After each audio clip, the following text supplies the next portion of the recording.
Okay, this is the basic connecting up of a GSM-12 emergency shutdown system controller for ESO protected gas source equipment. The first thing we're going to do is connect our air supply.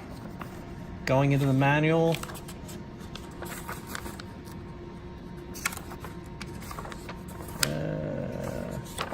you'll see you need an air supply between 80 to 95 psi of either nitrogen or clean air. The first thing we hook up is from your air supply source to, you'll see at the bottom of the controller, air supply inputs. You want to use a 1/8 inch OD tubing. You want to make sure that you trim it off with a straight trimmer so that you have a nice clean connection. A jagged connection, especially if you're using more of a stiffer type tubing, will damage the connector. So to install, you just push in as far as you can push in, pull back, and that will let you know you're connected. Now to connect to your ESO valves, you do the same thing. I've already cut my connection and pushed in to where it says solenoids, and now you'll be going down to your ESOs.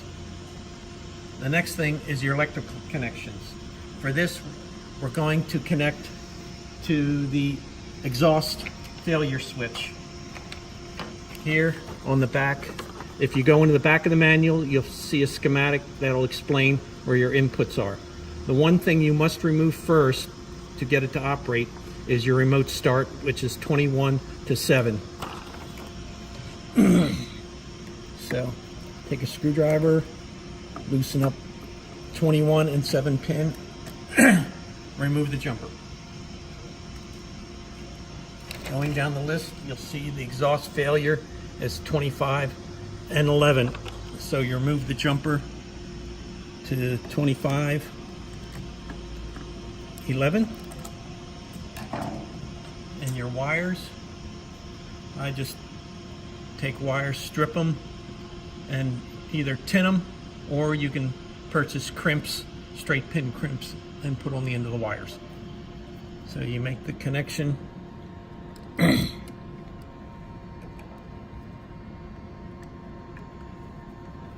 them in the pins and tighten up.